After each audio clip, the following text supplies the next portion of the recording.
I'm sorry, somebody has to say it. Maybe we do need a border in Ireland, and maybe the reason why is illegal immigration.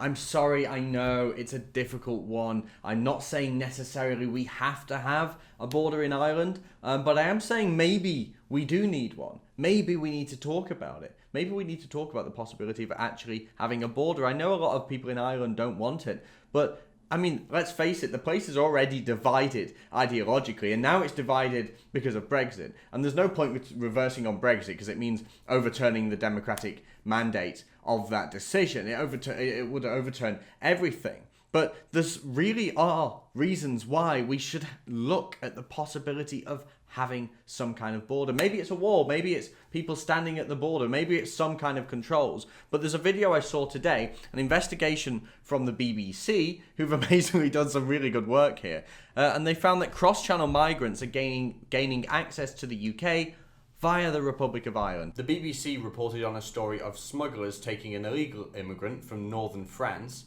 The smugglers then drove the immigrant to Paris. Here, he boarded a flight to Dublin.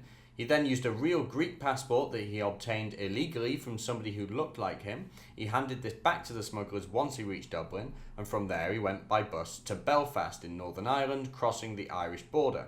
He then caught a ferry to Scotland, and then a train to Glasgow, which took him down to London. So what we see is once you get to Northern Ireland, it's fairly easy to get to Scotland, just a quick ferry ride, and then it's really easy to get back down into England. Now, one of the reasons we voted Brexit was because of issues like this. We wanted to manage our own borders. Illegal immigration is kind of a different issue entirely, I suppose.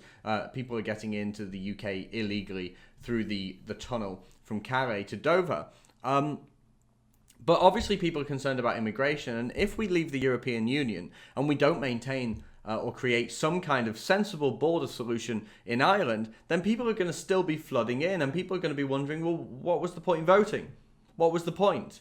We're trying to tell the government we're concerned about immigration. They still do nothing about it. Because by the looks of it, the latest trend now is getting into the Republic of Ireland, which people will be able to do through the European Union easily. People will enter the European Union through countries on the continent who are more lax about their immigration rules. People gain EU citizenship. They therefore go to the Republic of Ireland. Easy. The minute they're in the Republic of Ireland, they just cross the border, get the ferry to Scotland, and they've got a long journey down to England. But it's easy. They can do it. Something needs to be done here. And I know it's a difficult situation, but sometimes I'm just the bad guy. Sometimes it's just me who has to say these things. Too many times I've been the bogeyman for stuff like this, but maybe once again I am going to be the bogeyman and say it. Maybe we do need a border between Northern Ireland and the Republic. Now, I saw an article from Daniel Hannan where he talks about the Swiss border shows free movement works perfectly well without the customs union. He says Switzerland's border is crossed by around 2.4 million people every day, and it's outside the customs union, yet Europhiles and Brussels are trying to prevent a similar deal in Ireland. He went on to say, it's true that there are both booths in places, but they are mainly concerned with ensuring foreign vehicles have purchased Swiss road discs.